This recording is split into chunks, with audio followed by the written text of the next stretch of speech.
శ్రీ విష్ణు రూపాయ నమ శివాయ శ్రీ విద్య ప్రేక్షకులకి ఈరోజు స్వాగతం.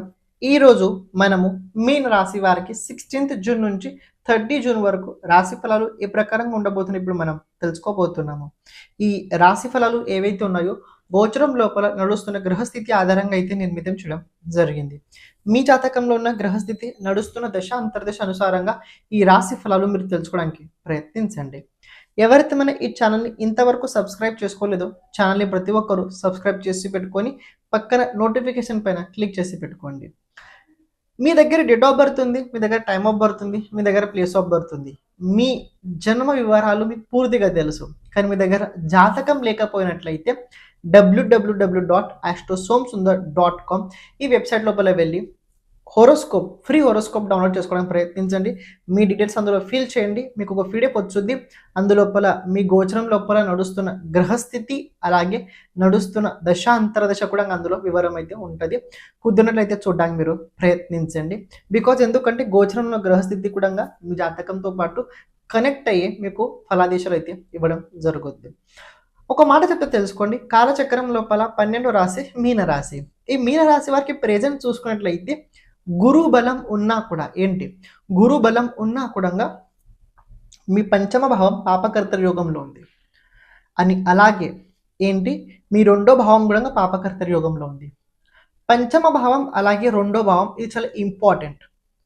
వైదిక జ్యోతిషం పరంగా కనుక మీరు చూసుకున్నట్లయితే రెండో భావం ఇది ఏదైతే ఉందో ఇది మనకి సోర్సెస్ మన స్టోరేజ్కి సంబంధించిన భావం అని. పంచమ భావం ఏదైతే ఉందో ఇది మన ఇంటలెక్చువల్ భావం.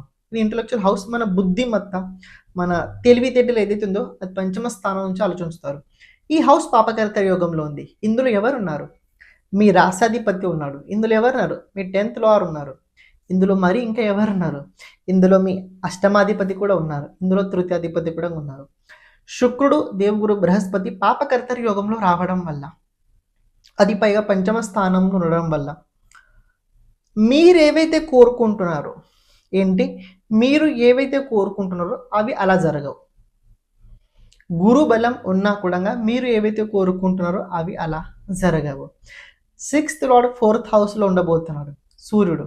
6th లార్డ్ సూర్యుడు 4th హౌస్లో గోచరం అయితే రాబోయే రోజుల్లో ఉండబోతుంది. శత్రు భావాధిపతి మన హృదయంలో ఉండబోతున్నాడు. సో రాబోయే రోజుల్లో మీ ఎక్కువ దృష్టికోణం ఏంటంటే మీ కాంపిటేటర్స్ ఎవరైతే ఉంటారో వాళ్ళపైన ఎక్కువ మీరు దృష్టి పెడతారు. రెండోది, కుటుంబం లోపల అకారణంగా గొడవలు అవుతాయి. కుటుంబం లోపల అకారణంగా గొడవలు అవుతుంటే కుటుంబం లోపల కలహాలు ఎక్కువగా అవుతుంటాయి, కారణాలు లేకుండా అవుతుంటాయి. ఇన్ కేస్ ఏమైనా రీజన్ ఉన్నా కూడా మరి ఈ విషయాన్ని కూడా ఇలా రియాక్ట్ అవుతారా అని ఇలాంటి మనస్థితి కూడా క్రియేట్ అవుతుంది అని. రెండో భావం పాపకర్తర యోగంలో ఉండడం వల్ల మీరు చెప్పిన మాట, మీరు చెప్పే మీ ఆలోచన ధోరణం ఏదైతే ఉందో దాన్ని ఎవరంత ఈజీగా అర్థం చేసుకోరు కూడా. ఇన్ కేస్ మీరు చెప్పినా కూడా వాళ్ళు అర్థం చేసుకునే కండిషన్లో కూడా ఉండరు. మరి ఓవరాల్ బ్యాడ్గా ఉందా అంటే కాదు, గుడుక కూడా ఉండబోతుంది. ఈ నెల లోపల కుజుడు రాశి పరివర్తన చేసుకోబోతున్నాడు. మేషరాశిని వదిలేసి వృషభ రాశి లోపల వెళ్ళబోతున్నాడు. తృతీయ స్థానం లోపల కుజుడు రాబోతున్నాడు. ఉపచయ భావాల లోపల కుజుడు, శని, రాహు అలాగే సూర్యుడు మంచి ఫలితాలు ఇస్తుంటారు. ఇక్కడ తృతీయ స్థానం ఇది ఉపచయ భావం అవ్వడం వల్ల కుజుడు ఎప్పుడైతే 22 తర్వాత వస్తాడో అప్పటి నుంచి కొద్దిగా మీకు ఒక ఎనర్జీ వచ్చుద్ది. కానీ 22 వరకు ఏదైతే టైం ఉందో మీరంతా సరిగ్గా ఉండలేకపోతుంటారు. It's not good. కానీ ఈ టైం పీరియడ్ లోపల ఏంటంటే ఒక మనసు లోపల ఒక తెలియని ఇన్సెక్యూరిటీ ఫీలింగ్ అయితే మీరు చూడగలుగుతారు. మీరు ఏదైతే వెతుకుతున్నారో అది మీకు దక్కదు. మీరు ఏదో వచ్చుద్ది, ఏదో ఒకటి జరుగుద్దని మీరు ఏదైతే అనుకుంటున్నారో అది జరగదు, అది కాదు. It's take a time. Present చేయాల్సింది ఏంటని ఒక మాట చెప్తా వినుకోండి. మీ దగ్గర ఏదైతే ఉందో దాన్ని బాగా ఉపయోగించండి. అది ఏదైనా కావచ్చు. మీ దగ్గర ఏదైతే ఉందో దాన్ని చక్కగా ఉపయోగించండి. మరి ఏమవుద్ది ఇది ఉపయోగించినట్లయితే? 22 వరకు అలా ఇలా ముందుకు వెళ్ళనివ్వండి. 22 తర్వాత కుజుడు ఎప్పుడైతే వృషభ రాశిలో వెళ్తాడో దాని తర్వాత ఆటోమేటిక్గా ముందున్న దారి మీకు కనపడుతుంది. కానీ దానికన్నా ముందు మీకు దారి కనిపించదు. అన్ని దారులు మీకు మూసుకుపోయిన ఉంటాయి. దాంపత్య జీవితం లోపల చిన్న చిన్న కలహాలు ఉంటాయి, దాన్ని అవాయిడ్ చేయండి. మరింత దాన్ని ఇది చేసుకోకండి. కానీ పెళ్లి యోగం కుదిరే అవకాశం అయితే కనపడుతుంది. ఇది ప్రత్యేకంగా వివాహ యోగం లోపల ఆ లవ్ మ్యారేజ్కి ఎక్కువ ఛాన్సెస్ కనబడుతున్నాయి. అంటే పెళ్ళి అవ్వదు, పెళ్లి కుదిరే అవకాశాలు, అంటే ఇప్పుడు సంబంధాలు చూస్తుంటారు కదా, సంబంధాలు కుదిరే అవకాశాలు రాబోయే రోజుల్లో చెప్పుకోవచ్చు. కానీ ఇది ఎక్కువ శాతం ప్రేమ వివాహంకి అయితే చాలా ఎక్కువ ప్రబలంగా కనపడుతుంది. అని ఇంకో విషయం తెలుసుకోండి, వ్యాపారస్తులు ఎవరైతే ఉన్నారో, విశేషంగా పార్ట్నర్షిప్లో వ్యాపారం చేస్తున్న వారికి ఈ టైం పీరియడ్ బాగానే ఉంటుంది. చాలా కష్టపడతారు మీరు, అలా ఇలా కాదు, చాలా కష్టపడతారు. క్షమించండి, మధ్యలో రావడం జరిగింది.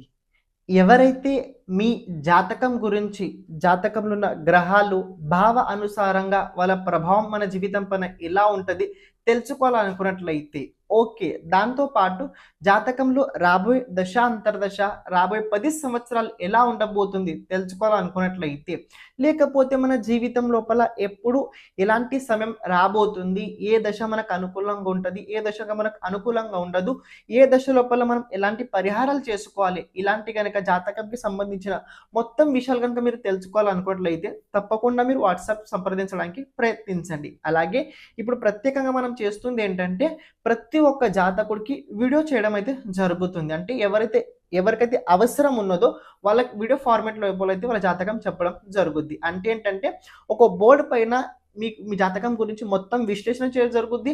దాంతో పాటు మీరు చేయాల్సిన పరిహారాలు కూడా చెప్పడం అందులో జరుగుద్ది. ఇక్కడ ప్రత్యేకంగా వీడియో ఎందుకంటే తెలుసుకోండి, అది మీ దగ్గర స్టోరేజ్ ఉంటుంది, అది మీ దగ్గర స్టోరేజ్ అయి ఉంటుంది. ఇది ఒకటి తెలుసుకోండి. సెకండ్ పాయింట్, ఇది ఎందుకంటే ఎప్పుడైతే మన గురించి మనం ఎక్కువసార్లు చూస్తుంటాం చూడండి, ఆ టైంలో మన పట్ల మనకు ఎనర్జీ పెరుగుతుంటుంది. జాతకం తెలుసుకోవాల్సిన ముఖ్యమైన కారణం ఏంటంటే, జాతకం ఒక రకంగా వెలుగు లాంటి పని చేస్తుంటుంది. చీకట్లో వెళ్ళేటప్పుడు టార్చ్ ఎలా అయితే అవసరం ఉంటుందో, మనం జీవితం లోపల ముందుకు వెళ్ళేటప్పుడు ఎలాంటి సమయం ఎక్కడ ఎలా ఉండబోతుందో తెలుసుకోవడం చాలా ముఖ్యమైనది. ఇది జాతక సహాయంగా మనం తెలుసుకోగలుగుతాం. అందుకే ఇది కనుక మనం ప్రతిసారి కనుక ఎప్పుడైతే మనం కష్టాలు ఉన్నప్పుడు, కొద్దిగా ఇబ్బంది ఉన్నప్పుడు కనుక మన జాతకం వీడియో కనుక మనం చూసినట్లయితే అది మనకి చాలా చాలా హెల్ప్ఫుల్ తప్పకుండా అయి తీరుద్ది. మీకు ఎవరికైతే జాతకం కనుక మీ జాతకం కనుక వీడియో కనుక కావాలనుకున్నట్లయితే తప్పకుండా సంప్రదించడానికి ప్రయత్నించండి. ఇప్పుడు మీరు ఏదైతే వీడియో చూస్తున్నారో క్యారీ చేయండి. కానీ క్రెడిట్ ఏదైతే ఉందో, రావాల్సిన రిజల్ట్స్ ఏదైతే ఉన్నాయో అవి మీకు అంత ఫాస్ట్గా అంత ఈజీగా మీ దగ్గర రావు. అని ఇంకో విషయం చెప్తే తెలుసుకోండి, 10th లార్డ్ కూడా మీకు దేవగురు బృహస్పతి అవుతాడు. ఈ 10th లార్డ్ 5th హౌస్లో ఉన్నాడు. కేంద్ర త్రికోణ రాజయోగం చాలా మంచిది. 6th హౌస్ని కనుక మీరు పరిశీలించినట్లయితే, 6th హౌస్ని కనుక మీరు విశేషంగా చూసుకున్నట్లయితే ఇక్కడ సన్ అవుతాడు. ఈ సన్ 4th హౌస్లో ఉండి 10th హౌస్ని చూస్తున్నాడు. సో కార్యక్షేత్రాల లోపల కొద్ది స్ట్రగల్ ఉంటుంది, కొద్దిగా మీకు ఎక్కువ పని చేయాల్సి వస్తుంది. పని చేయండి, కానీ రిజల్ట్ రావట్లేదని భయపడకండి, అక్కడనే మీరు ఆగకండి. మెడికల్ ఫీల్డ్లో ఉన్న వారికి వాస్తు, ఆస్ట్రాలజర్, అలాగే పురోహితులు, ఎవరైతే అకల్ట్ సబ్జెక్ట్కి సంబంధించిన విషయాల లోపల ఎక్కువ ఆసక్తి కలిగి ఉన్నవారో వారికి టైం బాగానే ఉంటుంది. అన్నీ మనకి సపోర్ట్ చేస్తున్నట్టు కనపడుతుంది. ఏంటి, అన్నీ మనకు సపోర్ట్ చేస్తున్నట్టు కనపడుతుంది, కానీ నిజంగానే సపోర్ట్ చేస్తుందా చేయదా ఆ టైం వచ్చినప్పుడు మీకే అర్థమవుద్ది. కుటుంబ పరంగా అంత అనుకూలంగా నేను చెప్పలేను. కుటుంబ పరంగా కొద్దిగా చెప్పాను కదా, మిస్అండర్స్టాండింగ్స్ ఎక్కువగా అవుతుంటాయి. ఎక్కువ మాట్లాడకండి, మౌనంగా ఉండండి, మీ పైన దృష్టి పెట్టండి, లెర్నింగ్ పైన ఫోకస్ ఎక్కువ చేయండి. ఇది మీకు చాలా హెల్ప్ఫుల్ అవుతుంది. ఫిజికల్ వర్కౌట్ చేయడానికి మీరు ప్రయత్నించండి. ఎవరి డబ్బు వ్యవహారాల లోపల మీరు అస్సలు మధ్యలో వెళ్ళకండి. కోర్ట్ కేసు, పోలీస్ కేసు లాంటివి ఏమైనా నడుస్తున్నట్లయితే అటుపక్క నుంచి కొద్దిగా వెయిట్ చేయండి. ఇంత ఈజీగా అయితే మీకు దాని నుంచి ఆన్సర్ అయితే రాదు. కానీ రాబోయే రోజుల్లో కొన్ని ఖర్చులు ఉంటాయి. జూన్ నెల చెప్తే ప్రతి ఒక్క వ్యక్తి ఖర్చులు నార్మల్గా ఉంటాయి, ఎందుకంటే రైనీ సీజన్, అందులో పిల్లల ఎడ్యుకేషన్ మొదలవుతుంది. సో ఇది ఖర్చులు అవ్వడం స్వాభావికం. కానీ ఒక మాట చెప్తున్నా తెలుసుకోండి, మీన రాశి వారు ఎవరైనా కావచ్చు, రాబోయే రోజుల్లో మీన రాశి వారు ఇన్వెస్ట్మెంట్ జోలికి అసలు వెళ్ళకండి. మీ దగ్గర డబ్బు ఉన్నా కూడా లిక్విడ్ రూపం లోపల దాన్ని ఆపండి, ప్రెజెంట్ దాచిపెట్టుకోండి. ఇన్వెస్ట్మెంట్ ప్రెజెంట్ ఎక్కడ చేయకండి. డబ్బు వ్యవహారం లోపల ఇది చాలా ముఖ్యమైన విషయం అయితే మీకోసం ఉండబోతుంది. హెల్త్ లోపల హార్ట్ పేషెంట్స్ ఎవరైతే ఉన్నారో కొద్ది హెల్త్ జాగ్రత్తగా చూసుకోవడానికి ప్రయత్నించండి. చిన్న ప్రాబ్లం ఉన్న డాక్టర్ని మీరు తప్పకుండా సంప్రదించండి. అని ఎక్కువ స్పైసీ మసాలా ఫుడ్స్ ఎక్కువగా మీరు తీసుకోకండి. అని ఎవరి గొడవల్లో అస్సలు మీరు మధ్యలో వెళ్ళకండి.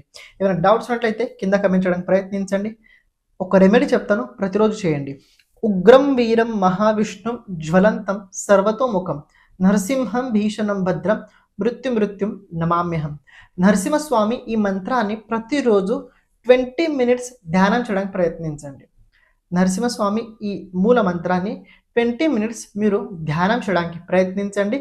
ఈ ధ్యానం చేసి ఏమవుద్దంటే బాడీ లోపల తెలియని ఒక రకమైన ఎనర్జీ జనరేట్ అవుద్ది. పాజిటివ్ ఎనర్జీ మీ లోపల జనరేట్ అవుద్ది. మీరు తప్పకుండా చేయడానికి ప్రయత్నించండి. సర్వం శివార్పణమస్తు. శ్రీమాత్రేయ నమః.